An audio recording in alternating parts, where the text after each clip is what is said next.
Do you think Public Enemy changed rap music? They changed it? Yes, they did, because they made it political. It was the only really political rap group ever. Other rappers used to rhyme about, selling drugs and stuff that happened in the hood. Fight the power! Fight the power! Fight the power! They went back to like Martin Luther King. Have you forgotten that once we were brought here, we were robbed of our name? There was a need for Public Enemy to come along and say, you could do more things with rap music. Revolution, in the easiest instance means change. If you set out to make a difference, then you must know that there must be some holes in the terrain, and that's one thing we noticed, and that's what allowed us to just do it in the first place.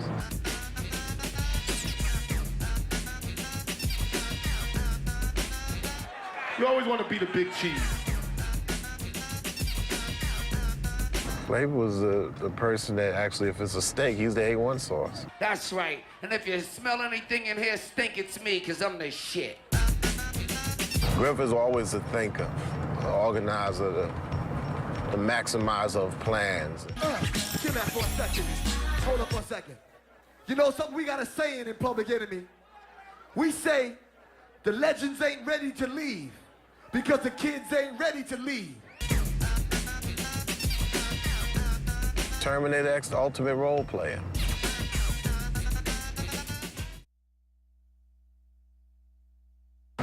Yeah, this is Roosevelt. Roosevelt, Long Island. Everybody used to think it's something in the water because we come from here. Julius Erving, Dr. J came from here. Eddie Murphy came from here. Matter of fact, we'll drive by Eddie Murphy's house. That one right there, the big one, grew up there. So you ain't grew up as a child of poverty. It's a big house. Well, this is Roosevelt Youth Center. During the late 60s and 70s, this was actually the spawning place for music and entertainment and a lot of places for the Roosevelt youth to go to. And guys like Hank Shockley, Professor Griff got their start here. Matter of fact, there was times where Keith Shockley would be spinning records or Professor Griff spinning records and Eddie Murphy would be on the microphone. And that was the beginning of Spectrum, which Hank Shockley started. Spectrum was a mobile DJs that I got my start with in '79. Spectrum started around '75. And this spot was like booming from the periods of 1971 to about 1985, 86. That's why I'm telling you the elements of Public Enemy started here. Public Enemy records came out in 1987, so.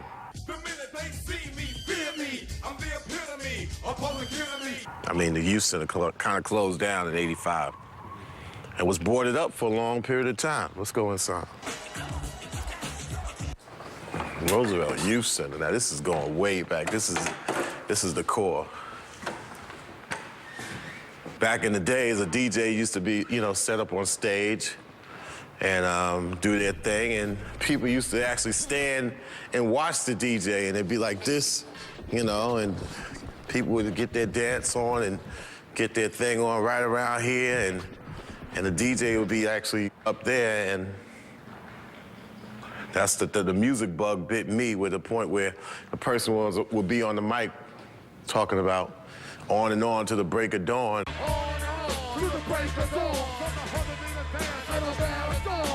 Saying the same things on the mic that Muhammad Ali used to do boxing, so. Daddy when the feds coming through the party, cracker in the back, don't you know Illuminati? Ain't nothing changed, PE, we be the same crew. Resurrection in the name, here to save you. That encouraged me to write my own rhymes, along with the guys that were releasing tapes from the city, like Eddie Chiba, and DJ Hollywood, Grandmaster Flash, and Melly Mel. And of course, people used to sit out here to try to get up in the gig. They couldn't get past the doors, and they would have to sit out here, so. Hate's a strong word, but I hate snow. We're rolling through Hempstead right now, just the bottom part of Hempstead, and then we're gonna go to South Franklin. street. It's a tripped out thing, because a lot of these buildings here for lease, but they're too damn expensive. So when we were going around trying to look for a place for operations, every place was too expensive. You see the zero is off there now. One night, and the snow was out like this, and we was promoting the gig. So me and Hank was actually, promoting the gig and stapling the poles, because we was the king of staples, As we're here, we're stapling, and we needed another place to operate, because before we was operating out of Hank's mother's basement. We looked around and we saw, for rent. And we said, man, this is a nice building. And we made arrangement, and we moved up in here, in the top floor, in the back. And that's where we set up on the famous 510 South Franklin Street Studios. This is as historic for us as the Stax movie theater was for its record label. Let's go to the Delphi, right? So the Thursday night throwdown pretty much was the black students' night to party. I definitely was going every Thursday. Rhythm, y'all. Rock the rhythm, y'all. So we're entering the Delphi campus. I started going here in September 1978. And back here is this is the University Center, UC. And this is third floor is where the radio station is at. A lot of good times in this building. They call it a cyber cafe now, but downstairs is where the Thursday night, where the Rathskeller used to be for the early Thursday night throwdown. The second floor, the ballroom. Back in 81, 82, 1980, this was the spot where a lot of Thursday night throwdowns took place. Watch his hands. Beware. Lord.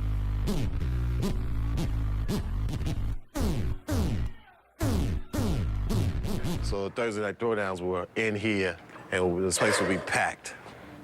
And the spectrum was at many times the DJs that actually turned it out. Third floor is where the radio station used to be. And we had spent nights and nights from 2 to 6 in the morning. Hello, how you doing? This is where the radio station used to be at years ago, so I guess it's nothing like a radio station anymore. But thank you. You're welcome. So it was right here. This was the hub of the beginning of many a hip-hop on Long Island, Queens, parts of Brooklyn, and from 81 to at least 1991, well, really 1993, with three key guys, Bill Stepney, Dr. Dre, that's Andre Brown, who later on went to Yo MTV Raps fame, and then Wildman Steve, who coincidentally is a partner of mine in internet radio. That's WBAU. And we spent years here building and crafting the science of rap music and hip hop, which is the beginnings of Public Enemy, right here. Without that, the beginning of Public Enemy would not have existed. I can tell you where maybe when we got started, where Public Enemy actually threw a lot of, where we threw a lot of our gigs in '86, which bled into the Public Enemy era. It was right here, the Korean Ballroom. And the Korean Ballroom held some of our biggest gigs. Like that.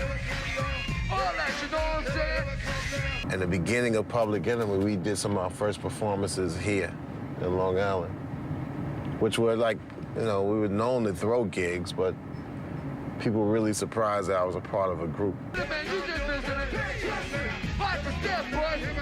I would take a paycheck and go and put the down payment across for the Korean Ballroom, and then hang flyers all throughout these strips. Promote it on radio, because I mean, you really couldn't promote it, so what we had to do is give away tickets and change it in exchange of promotion. I used to work right across the street at that company called EPD. I was a messenger transferring film, messengering film throughout the Long Island and Queens area. Coolest job I ever had. A lot of my ideas come in the car. I always thought I was going to die driving while riding. That's right. Come on.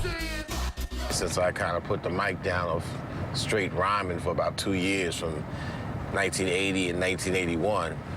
You better get your mic, kid. Better get the mic. You better get your mic, kid.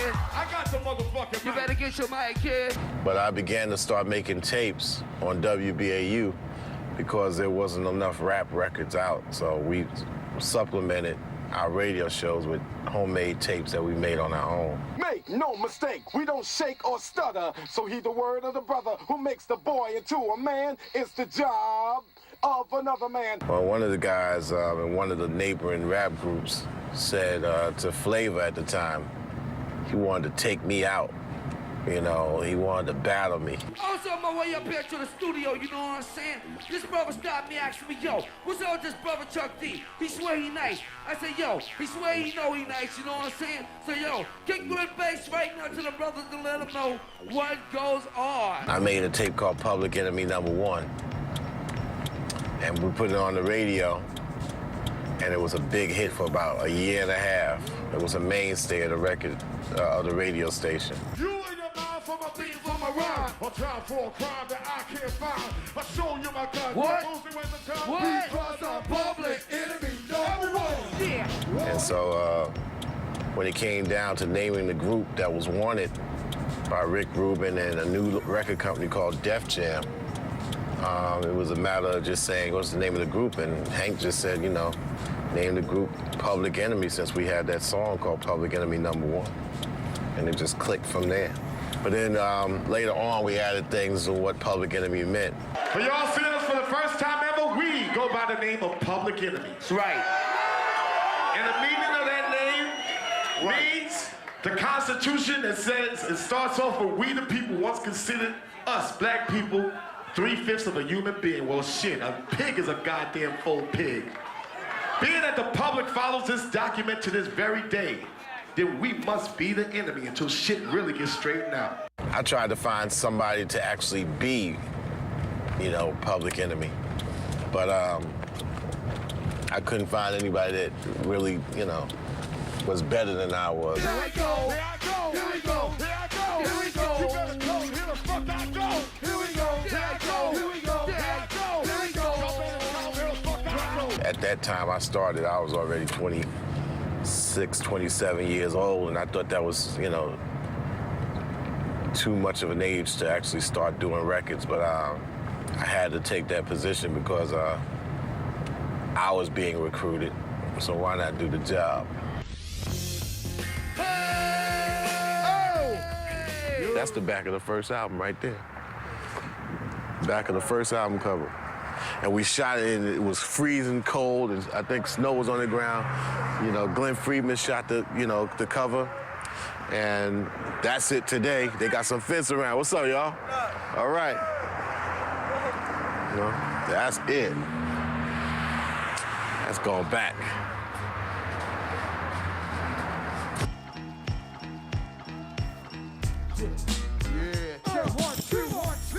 Flavor was one of the guys that actually grew up down there on the other side of town. Yeah, boy!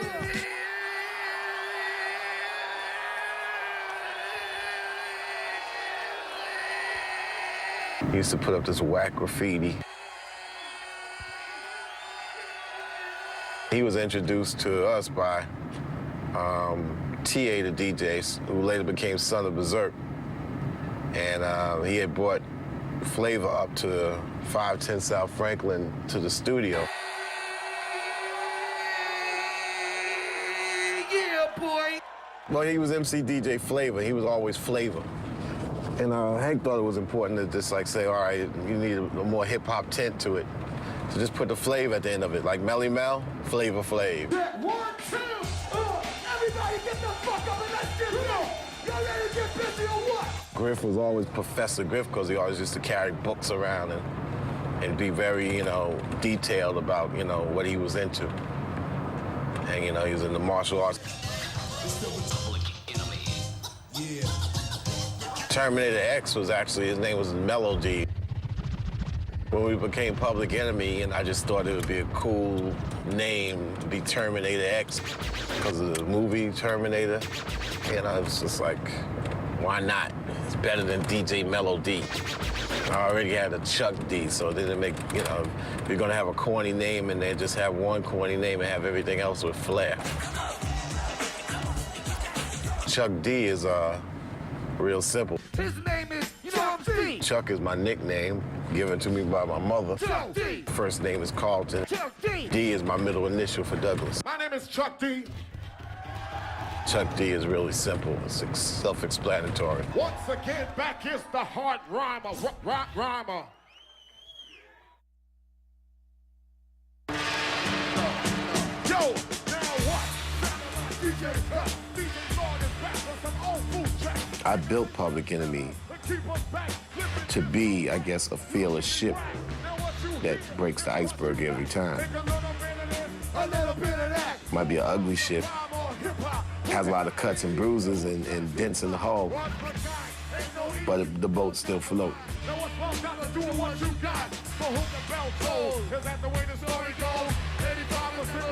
We demanded that, you know, our voices be heard, and if our voices are heard, let our minds be heard with our voices. You really got to do it with some kind of substance behind your words.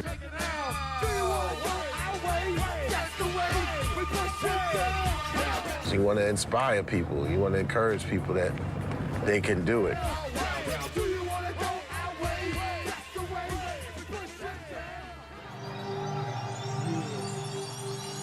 You can live life on the positive and add something to the world. You can live it on the negative, take something away from the world, or you could just be transparent. I choose not to be the latter, too. So without further ado, I'll bring you Public Enemy! Peace! We were brought here, we were robbed of our name. Yeah. Robbed of our language. Yeah. We lost our religion, our culture, our God. That's right. Many of us, by the way we act, we even lost our minds. Come on, y'all. Come on. Throw your hands in the air. Come on, y'all. Wave them like you just don't care. Come on. If you want to rock, talk, you turn them about. Come on. Everybody say, oh yeah. Oh yeah, Oh yeah. oh yeah. Everybody, come on. Everybody. Everybody. Hey. Say yeah. Yeah. Say hell yeah. Hell yeah. Yo. You ain't Hurricane G. Well, And she ain't me, nigga. Put it up on the board. Another rapper shot down for the mouth that roared. 1, 2, 3. Down for the count to read all of my lyrics. Oh, yes, no doubt. Hey, call rap 49 Supreme. Why use it not you? I never lose to a team. Cause I can go Solo. like a Tyson Polo. Make the 5 girls wanna have my photo. Right in the room, hanging on the wall in remembrance that I rocked them all. Sucker stuff. So hump MC can't rock the kids, so don't cut the cheese. Take this application and rhyme like these. Arrest red high, 110 degrees. So don't start Basic. I'll start Basic. That's for that You be displacing. you in your mind from a beat from a rhyme. A time for a crime that I can't find. I'll show you my gun. What? Mostly when the time What? beat